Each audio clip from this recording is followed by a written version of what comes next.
La ley antiaborto aprobada en el estado de Texas se ha convertido en la manzana de la discordia a lo largo y ancho de la nación. La cacería de mujeres que buscan el aborto y quienes les ayuden ya comenzó. ¿Cuáles son las implicaciones de esta medida y por qué muchos dicen que el gobierno se estaría lavando las manos? Está con nosotros nuestra analista para profundizar sobre el tema.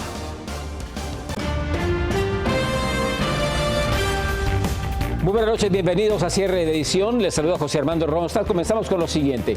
¿Termina la luna de miel del presidente Joe Biden? Es la pregunta de muchos. La mayoría de estadounidenses aparentemente están rechazando su gestión y su popularidad ha caído al punto más bajo desde que tomó la presidencia. Vamos a Washington.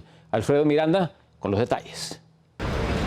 El reporte de empleo hecho público hoy revela que solo 235,000 personas consiguieron trabajo durante el mes de agosto, cifra por debajo de la expectativa.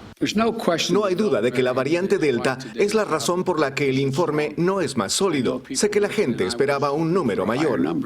Al decepcionante reporte de empleo le precede una mala noticia que preocupa a los demócratas. Una encuesta demuestra que la popularidad del presidente ha caído estrepitosamente a 43% en una semana difícil. La luna de miel se le ha acabado al presidente Biden, de que ahora tiene que rendir cuentas y de que él es la última persona que tiene que responder a todo lo que pase en Estados Unidos, aunque sea culpa o sea responsabilidad de otra persona. Los elementos que habrían contribuido al resultado de la encuesta, en mayor o menor grado, son aquellos con los que su administración tuvo que lidiar, entre ellos el COVID, el huracán Ida y especialmente la evacuación de Afganistán. La guerra de Afganistán ha durado 20 años y obviamente cualquier presidente que se haya salido de ahí va a tener que tomar medidas drásticas y va a tener que aceptar las consecuencias de esa acción militar.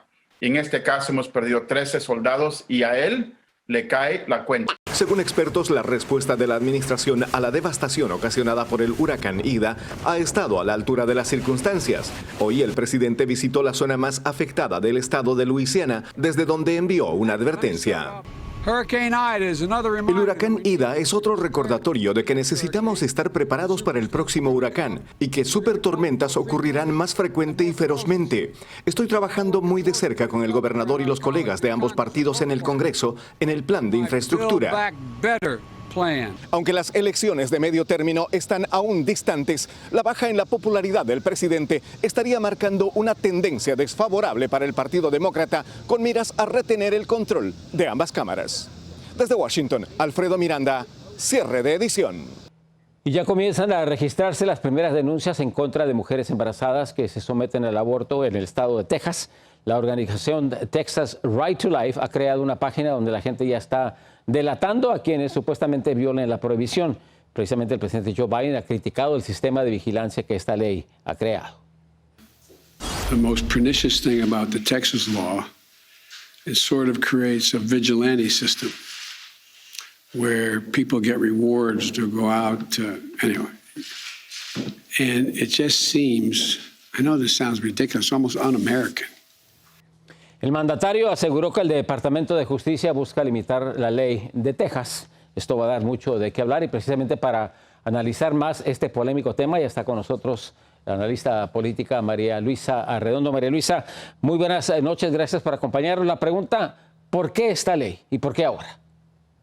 Bueno, yo creo que esta ley se inscribe en esta eterna lucha que hay entre el Partido Republicano y el Partido Demócrata por el tema del aborto, que como todos sabemos es un derecho consagrado en la Constitución desde el año 1973.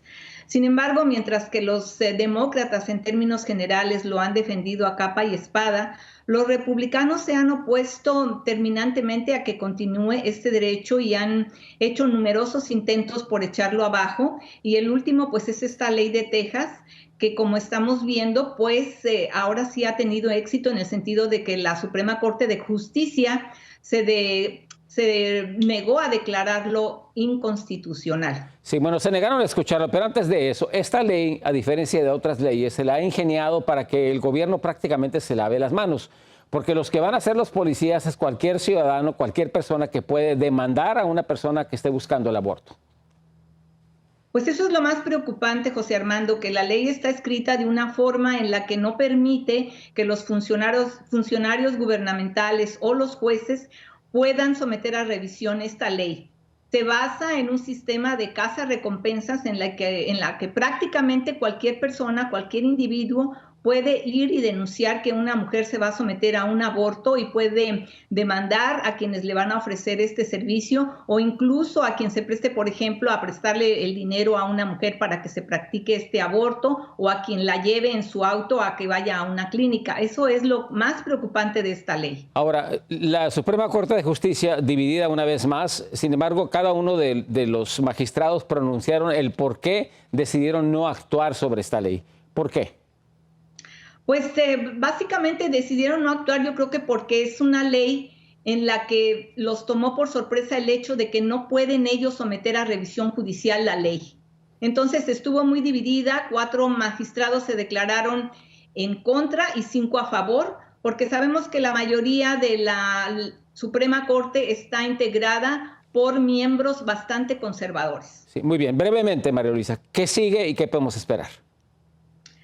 Pues yo creo que lo que sigue es de que vamos a ver una pelea bastante fuerte entre lo que son los grupos que promueven el derecho a la vida y los grupos que están a favor del aborto. Entonces vamos a ver que el gobierno federal, ya el presidente Biden dijo que va a instruir a todas las agencias del gobierno federal para que vean cuáles son las avenidas legales que existen para que las mujeres puedan continuar con el derecho al aborto, pero que todavía él no está seguro qué es lo que se podrá hacer. Muy bien, eventualmente esto va a volver a terminar en la Suprema Corte de Justicia. Muchísimas gracias a María Luisa Redondo por tu análisis. Muy buenas noches. Gracias.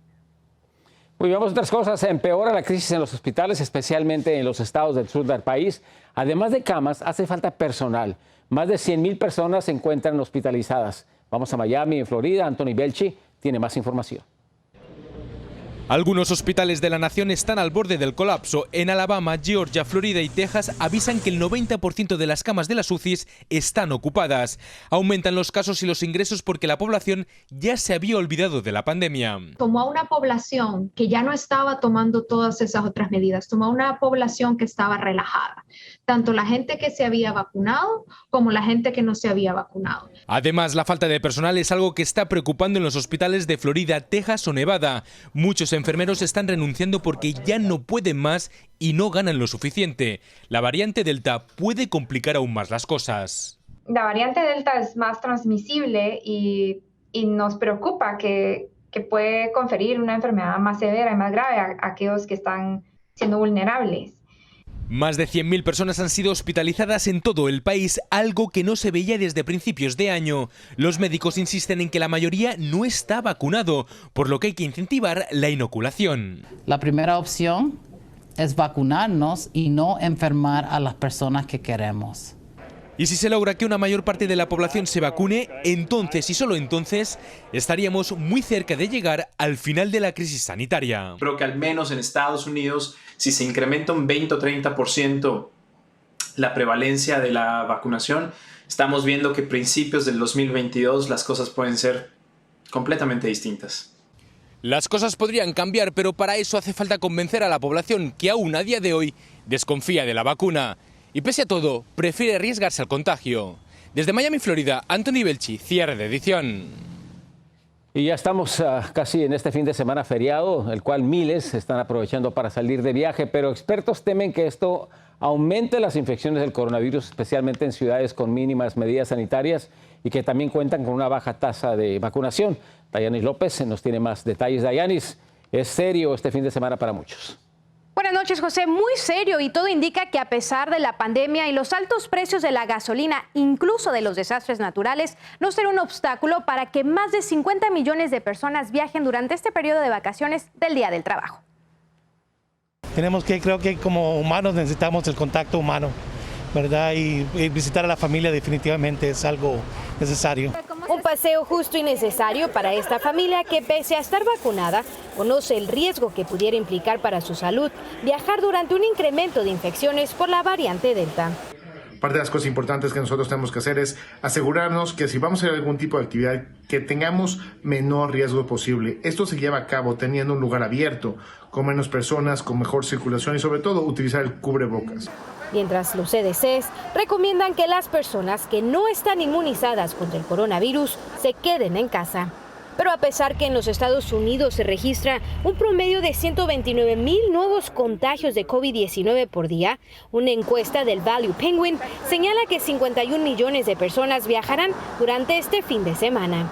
Sí, todos están siendo seguros y cuidados. Creo que no me importa si tienen vacuna o no. Los estados de preferencia son la Florida debido a sus pocas restricciones sanitarias, pero le siguen Nueva York, California, Seattle y Las Vegas.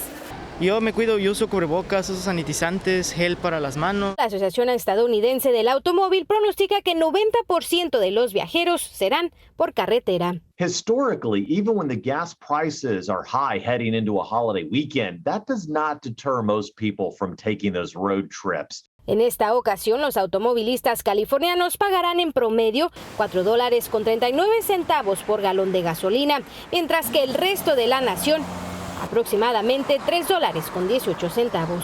Por otro lado, cerca de 29 millones de personas cancelaron sus viajes por temor a la variante Delta y a quienes no están inoculados.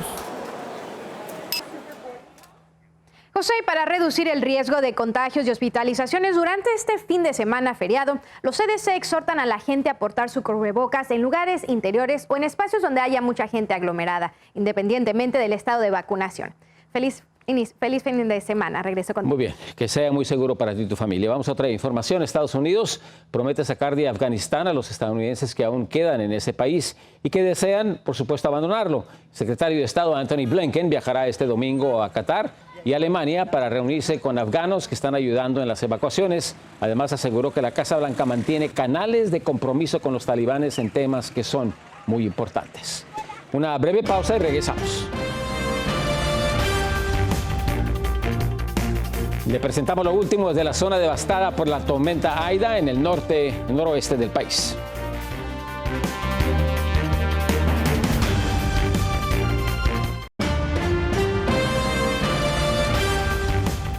Vamos hasta Nueva York para conocer cómo los residentes están lidiando con los estragos dejados por la tormenta Aida. Ángela González ha llevado a cabo un recorrido con las cámaras de Sierra Edición a través de toda la zona de desastre. Esto fue lo que encontró. Cordones de policía, árboles caídos, semáforos en el suelo, muebles, colchones y protectores de ventana en las aceras, paredes agrietadas y calles cerradas daban cuenta de la difícil recuperación que enfrentan estados como Nueva York y Nueva Jersey tras el devastador paso de Aida, que ya cobró la vida de al menos 59 personas en 8 estados. El Chorral lo tuvieron que cerrar y Family Center, los carros que estaban parqueados de Palisades hacia abajo los encontraron todos unos sobre otros llenos de agua. No sé qué va a pasar. Que la 42 que se estaban hundiendo y todo, la estación del tren y todo. Pues ve que todos los negocios que traen el agua dentro, todo eso. Y mientras la policía seguía su búsqueda de víctimas puerta a puerta, vecinos no salían del asombro de los daños.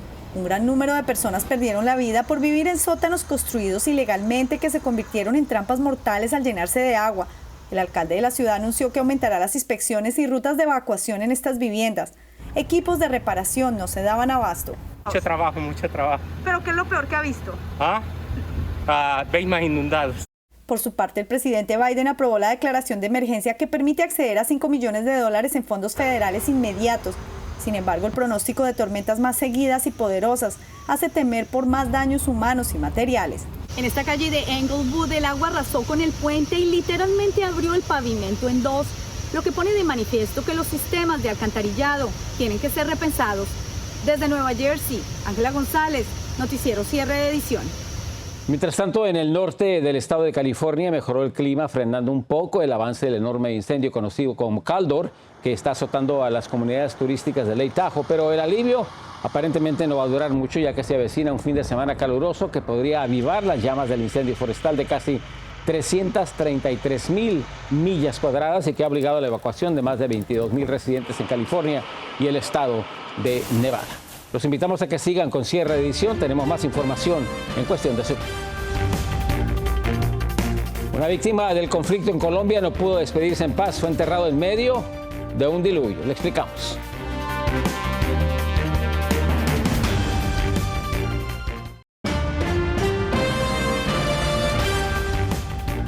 El fallo de una juez federal del estado de California aumenta las esperanzas para miles de migrantes que esperan en la frontera. La juez del distrito, Cynthia Bachand, declaró ilegal obligar a los migrantes a esperar la resolución de sus casos de asilo en México.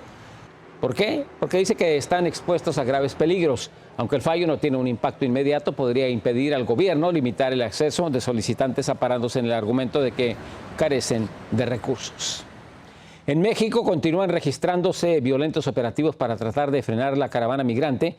Las cámaras registran a los agentes migratorios de la Guardia Nacional persiguiendo a los centroamericanos y caribeños.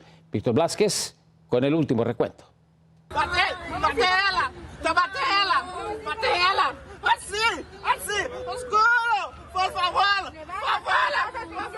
Son los gritos de la desesperación que se viven al sur de la República Mexicana. Es el drama de un papá que mientras sostiene a su hijo en un brazo también ve cómo su esposa se le desvanece en el otro antes de ser subidos a un vehículo de migración.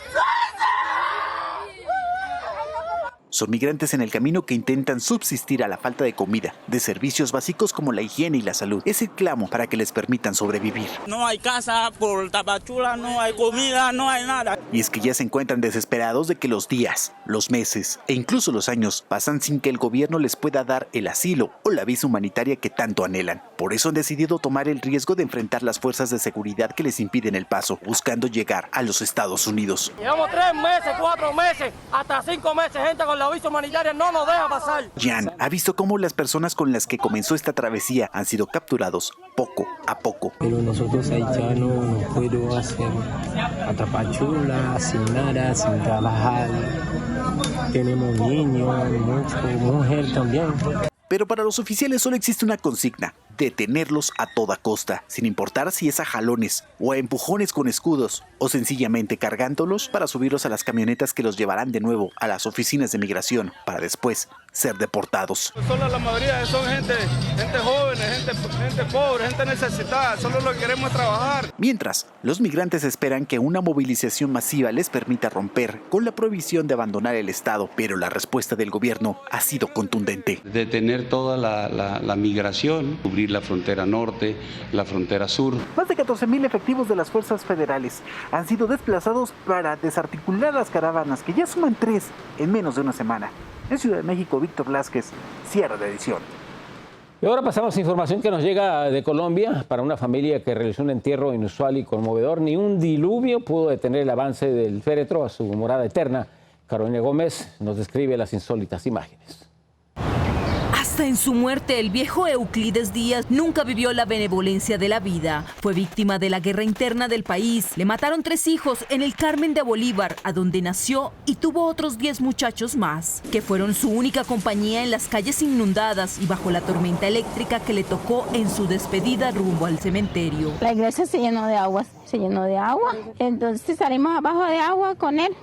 Agua a la cintura, aguas negras. Luego de ser desplazado hace 20 años, el mayor de los días llegó a Palmar de Varela, en el Atlántico colombiano, en donde un día gris de pandemia se fue cansado a los 89 años, bajo un aguacero macondiano, esos que solo Gabo sabía describir. Su féretro navegó hacia el cementerio, confundiendo las lágrimas y el dolor de la familia con las gotas subyacentes de la tormenta. Y cuando vi venir ese sepelio en medio de un torrencial aguacero con rayos y truenos, me pregunté, esto hay que grabarlo, esto no se puede, tiene que pasar a la historia, esto no puede quedarse así. Con el agua casi al cuello, hasta el último día de su padre, la familia Díaz ha vivido el abandono del Estado. Yo soy la que más sufro, se me llena la casa de agua, cuarto, cocina, todo hasta la sala. Euclides, el de sombrero volteado y mirada noble, dicen sus hijos, el cielo lo despidió llorando. Es de esos campesinos que la suerte nunca le sonrió. Murió esperando la indemnización del gobierno como víctima del conflicto que nunca llegó. En Bogotá, Colombia, Carolina Gómez para cierre de edición. Y también hay dolor y hay angustia que se han registrado en Piura, al norte del Perú. Un asentamiento de viviendas humildes fue consumido por un pavoroso incendio. Más de 30 casas desaparecieron en medio del infierno que se desató. Otras más quedaron totalmente inhabitables. Los videos mostraban a personas tratando de salvar sus pocas pertenencias mientras que el fuego avanzaba sin poder ser detenido. Una pequeña pausa comercial. Los invitamos a que se queden con nosotros y le agradecemos su sintonía.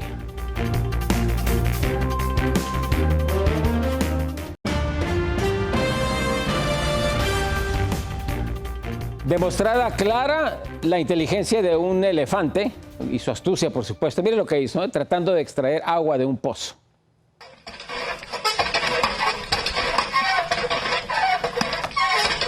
Qué vivo, ¿eh? En estas imágenes lo vemos usando adecuadamente la palanca para sacar agua y cuando ha logrado sacar suficiente, pues deja de hacerlo y disfruta feliz saciando su sed. El video está siendo usado por el gobierno de la India para concientizar a sus ciudadanos sobre la importancia de cada gota de agua. Este fin de semana, por favor, le recomendamos que tome usted todas las precauciones necesarias y se mantenga seguro. Muy buenas noches. Yo soy José Armando Ronstadt. Gracias por su sintonía.